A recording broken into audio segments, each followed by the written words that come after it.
बिस्मिल्लाहिर्रहमानिर्रहीम। शुरू करता हूँ अल्लाह के पाक नाम से जो बहुत बड़ा मेहरबान नहायत रहने वाला है। दोस्तों, बहनों, भाइयों, बुजुर्गों, अस्सलाम वालेकुम। तारीख़ इस्लाम में हम हज़रत खालिद बिन वलीद की 67 नंबर किस्त में हम आपको खुशामदीद कहते हैं, और हमने जहाँ कल रोका था वहीं से शुरू करते हैं। ये बात हो रही लैला की अपने खामन से, मालिक बिन नवेरा से। मालिक बिन नवेरा ने यूं चौंक कर लैला की तरफ देखा जैसे इसने इसकी पीठ में खंजर खौंप दिया हो। वो ऐसा ऐसा चलता हुआ बाहर निकल गया। मालिक रात भर वापस ना आया। सुबह तुलू हुई। बता जो रौनक बस्ती थी एक ऐसे मरीज की तरह दिखाई दे रही थी। वो कभी खूब रुजवान हुआ करता था, अब इसका चेहरा बेनूर और आंखों में मौत का खौफ रचा हुआ था। बता कि औरतों के चेहरों पर मर्दानगी छाई हुई थी, और ये इस बार धाड़ का नतीजा था जो बनु तमीम में हो रही थी। सूरज की पहली किरणें आई तो बता की गलियों में जरी जरी से दाखिल हुई। इस वक्त सूरज कुछ और ऊपर उठा आया था जब बता में हड़बोल मच गई। हर तरफ शोरगुल। बाज औरतें बच्चों को उठाकर घरों की दौड़ी गईं और अंदर से दरवाजे बंद कर ले। कुछ औरतें अपने जवान बेटों बेटियों को साथ लिए बस्ती से निकल गई। वो कहीं छुप जाने को जा रही थी। बूढ़े आदमी कमाने और तुर्किश उठाए छतों पर चढ़ गए। बूढ़ों के अलावा जो आदमी बस्ती में थे उन्होंने बर्छियां और तलवारें निकाली। किसी ने बड़ी बुलंद आवाज से कह दिया था कि दुश्मन का लश्कर आ रहा है। दूर जमीन से जो गिरद उठ रही थी वो किसी लश्कर की ही हो सकती थी। बता में जवान आदमी कम रह गए थे। सब मालिक बिन नवेरा के साथ दूसरे कबीलों की लड़ाई में चले गए थे। बता में जो रह गए थे इन पर खौफ और हरास तारी हो गया था। लैला के घर में पलंग पर 3 बच्चों की लाशें अभी तक पड़ी हुई थी, और वो अपने बच्चे को सीने से लगाए अपने किलानुमा मकान की छत पर खड़ी थी। वो बार बार अपने बच्चों को देखती और चूमती थी, और वो शायद ये सोच रही थी कि बच्चों के खून का इंतकाम इसके बच्चे से लिया जाएगा। जमीन से उठी हुई गर्द बहुत करीब पहुंच गई थी, और इसमें घोड़े और ऊंट जरा जरा दिखाई देने लगे थे। होशियार बनु यरबू, खबरदार।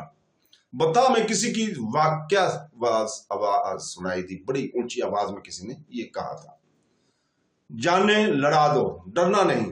लश्कर गर्द से निकला और करीब आ गया। बस्ती के कई एक आदमी घोड़ों पर सवार, हाथों में बर्छियां लिए, तलवारें लिए आगे चले गए। इनका अंजाम जहर था, लेकिन इन्हें अपनी तरफ आते देखकर लश्कर की तरतीब में कोई फर्क ना आया। आगे जाकर वो लश्कर हिसाब बन गए। अपने हैं, उन्होंने नारे लगाए, अपने हैं, मालिक बिन नवेरा है, लड़ाई खत्म हो गई है। बता मैंने भी नारे गर्जने लगे। बता में भी नारे गर्जने लगे। लोगों ने आगे बढ़कर अपने लश्कर का इस्तेमाल किया। मालिक बिन नवेरा कहीं भी ना रुका। वो सीधा अपने घर के दरवाजे पर आया और घोड़े से कूदकर अंदर चला गया। इसे लैला सेन में खड़ी मिली। इसके दिल के चेहरे पर उदासी थी, और इसकी वो आंखें बुझी बुझी थी जिन पर कबीले के जवान जाने कुर्बान किया करते थे। मैंने तेरा हुक्म माना है लैला, लड़ाई खत्म कर दी है। हम एक दूसरे की कैदी वापस कर देंगे। मैंने सजा से तलक तोड़ लिया। इस फूल से चेहरे से उदासी धो डालो। लैला उदास बैठी रही। मालिक ने इसे बहलाने की बहुत कोशिश की, लेकिन लैला का चेहरा बुझा ही रहा। मेरे दिल में एक खौफ बैठ गया है, लैला ने कहा। कैसा खौफ? मालिक ने पूछा। किसका खौफ? सजा का, लैला ने कहा, इंतकाम का। सजा अकेली रह गई। वकी बिन मालिक ने भी इसका साथ छोड़ दिया था। मालिक बिन नवेरा के वकी से कहा था कि वो एक औरत के झांसे में आकर अपने कबीले पर टूट पड़ेगा। सजा अपने लश्कर को साथ लिए नबाज की तरफ चली गई। पहले सुनाया जा चुका है कि वो यमामा पर हमला करने गई थी, लेकिन मुसलमा के जाल में आ गया और मुसलमा ने इसे अपनी बीवी बना लिया। मालिक बिन नवेरा के गुनाहों की सजा शुरू हो चुकी थी। वकी बिन मालिक जो इसका दस्ते रास्त था इसके साथ छोड़ गया और मुसलमानों से जा मिला। मालिक बिन नवेरा ने इसे रोका था, अगर हम दोनों अलग हो गए तो मुसलमान हमें कुचल कर रख देंगे। मालिक ने वकी से कहा था हम दोनों मिलकर इनका मुकाबला कर सकते हैं, हमें जिंदा रहना है। मालिक वकी ने कहा था मदीना की फौज का मुकाबला किसने किया है? गतफान हार गए, तही हार गए। बनु सलीम, बनु असद और कोई भी मुसलमानों के आगे ठहर ना सका। फिर सब इकट्ठे हुए और उम्मे ज़ैमल सलमा को भी साथ मिला लिया। क्या तुम इन्हें जानते हो? मालिक, बनु अल वलीद के बेटे खालिद ने इन्हें किस तरह भगा दिया है। सलमा कत्ल कर दी गई है। मुसलमान हमें मुसलमानों का खून माफ नहीं करेंगे। तुम्हारे कबीलों को शिकस्त देने वाला खालिद वापस मदीना नहीं चल गया। वो वहां दूसरी तरफ मुसलमानों का माना हुआ सिपह सलार असामा है। इन दोनों में से कोई भी किसी भी वक्त यहाँ का रुख कर सकता है। इनसे खून माफ कराने का एक ही तरीका है कि मैं इनकी अतात कबूल करके इन्हें अपने खैमे की ज़ुकात और मसूल अदा करता रहूं। मालिक बिन नवेरा कोई फैसला नहीं कर सका। खालिद बिन वलीद तक इतला पहुंच चुकी थी कि मालिक बिन नवेरा को रसूल पाक सल्लल्लाहु अलैहि वसल्लम ने अमीर मुकर्रर किया था, मगर इसने ज़ुकात वगैरह वसूल करके मदीना ना भेजी और लोगों को वापस कर दिया। जसूसों ने खालिद बिन वलीद को मालिक का एक शेर भी सुनाया। इसमें इसने रसूल करीम सल्लल्लाहु अलैहि वसल्लम के वसाल के बाद अपने कबीले से कहा था कि देने माल को अपने पास रखो, अपने माल को अपने पास रखो और मत डरो कि ना जाने क्या हो जाए।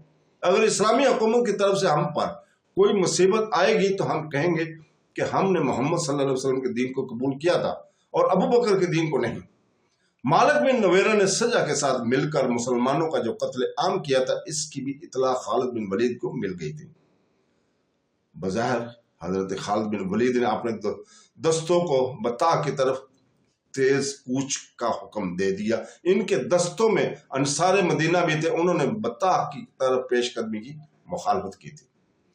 खुदा की कसम, खालिद रजी अल्लाह ताला ने कहा, मैं अपनी सपा में पहले आदमी देख रहा हूं जो अपने अमीर और सलार के हुक्मदुली का रहे। इसे हुक्मदुली समझे या जो कुछ भी समझे, अंसार की नुमाइंदगी करने वाले ने कहा खलीफतुल मुस्लिमीन का हुक्म है यह था कि तला को मतला करके इस इलाके में रसूल पाक सल्लल्लाहु अलैहि वसल्लम की गई कायम की गई हुई अमलदारी के बहाल करें और जो जंग ये उतर आए इससे जंग करें और अगले हुक्म का इंतजार करें। हम जानते हैं कि मदीना से ऐसा कोई हुक्म नहीं आया कि हम बता पर हमला के लिए जाएं।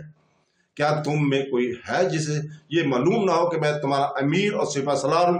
खालिद बिन वलीद ने पूछा और सब की तरफ देखने लगे। इन्हें कोई जवाब ना मिला तो उन्होंने कहा कि मैं नहीं जानता कि खलीफतुल मुस्लिमीन के साथ तुम का क्या मुआदा करके आए हो।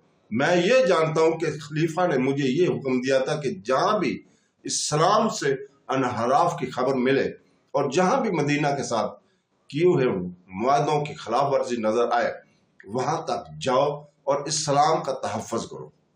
मैं सिपह सलार हूं अपनी जिम्मेदारियां पूरी करने के लिए। अगर मुझे कोई ऐसी कार्रवाई करनी पड़ेगी जो खलीफा के अहकाम में शामिल नहीं होगी तो मैं दो कार्रवाई जरूर करूंगा। वो कार्रवाई जरूर करूंगा।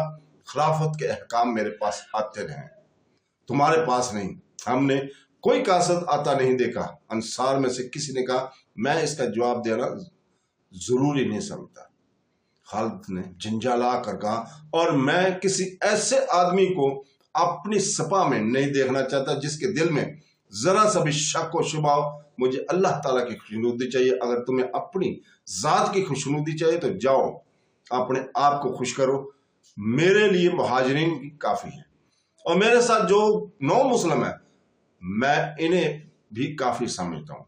मशहूर मौरख तबरा ने लिखा है कि अबू बकर सदीक रज़ी अल्लाह ताला ने अपने अहकाम में ये शामिल किया था कि बनु असद के सरदार तलिया के सरकोबी के बाद हजरत खालिद बिन वलीद के दस्ते बता तक जाएंगे जहां के अमीर मालिक बिन नवेरा ने ज़कात और मसूलात की अदायगी नहीं की और वो इस्लाम से मुनर्रफ होकर इस्लाम का दुश्मन बन गया। तबरा और दीगर मौरखों ने यह भी लिखा है कि इंसार बरख्ता में रह गए और खालिद बिन वलीद अपने मुजाहिदीन को इनके बगैर بتا لے گئے۔ جب یہ لشکر بڑاخا سے چلا تو انصار نے باہم صلاح مشورہ کیا، وہ محسوس کرنے لگے تھے کہ اتنی دور سے اکٹھے آئے تھے، اکٹھے لڑائیاں لڑی، اب ہم میں پھوٹ پڑ گئی ہے، ہمیں پیچھے نہیں رہنا چاہیے، اور اس نے لیے بھی ہمیں پیچھے نہیں رہنا چاہیے تھا۔ انصار میں سے ایک نے کہا کہ مہاجرین اور 9 مسلمانوں نے فتح حاصل کر لی تو اس میں ہمارا نام نہیں ہوگا، ہمیں مدینہ جا کر شرمساری اور شرمندگی اٹھانی پڑے گی۔ اس لیے بھی کہ ایک اور نے کہا کہ خالد بن ولید کو اگر کہیں شکست ہوئی تو مدینہ میں لوگ ہم پر لعنت بھیجیں گے کہ ہم نے مدینہ سے اتنی دور محاذ پر جا کر حضرت خالد بن ولید کو اور اپنے ساتھیوں کو دھوکہ دیا، ہم ملعون کھلائیں گے۔ حضرت خالد بن ولید کے دستے بڑاخا سے دور نکل گئے، ایک تیز رفتار گھوڑ سوار پیچھے سے آن ملا اور خالد بن ولید کے پاس جا کر گھوڑا روکا، کیا تم انصار سے نہیں ہو جو پیچھے رہ گئے؟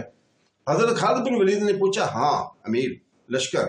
سوار نے کہا، میں انہی میں سے ہوں، انہوں نے بھیجا ہے کہ میں آپ سے کہوں کہ ان کا انتظار کریں، وہ آ رہے ہیں۔ حضرت خالد بن ولید نے اپنے دستوں کو روک لیا۔ کچھ دیر بعد تمام انصار آ گئے اور دستے بتا کی طرف روانہ ہو گئے۔ لیلا بتا میں مالک بن نویرہ اپنی بیوی سے کہہ رہا تھا، تو نے مجھے محبت دی ہے، تیری ذات میرے شعروں میں نئی روح ڈالی ہے، اب مجھے حوصلہ دو۔ لیلا میرے دل میں خوف نے آشیانہ بنا لیا، میں نے تجھے پہلے دن کہا تھا کہ غرور تکبر چھوڑ دے مالک، لیلا نے کہا، لیکن تم اتنی دور نکل گئے کہ انسانوں کی چونٹیاں سمجھ کر مسل ڈالا، مت یاد دلا مجھے میرے گناہ۔ لیلا مالک بن نویرہ نے کہا، گناہوں نے میری بہادری کو ڈس لیا ہے، آج کیا بات ہو گئی ہے کہ تم پر اتنا خوف طاری ہو گیا ہے؟ باز پوچھتی ہو لیلا؟ مالک بن نویرہ نے کہا، یہ موت کی بات ہے، میرا دل گواہی دے رہا ہے کہ میرا تیرا ساتھ ختم ہو رہا ہے۔ تو دوستو اس کے ساتھ ہی آج ہم اجازت چاہتے ہیں، کل تک کے لیے اللہ حافظ۔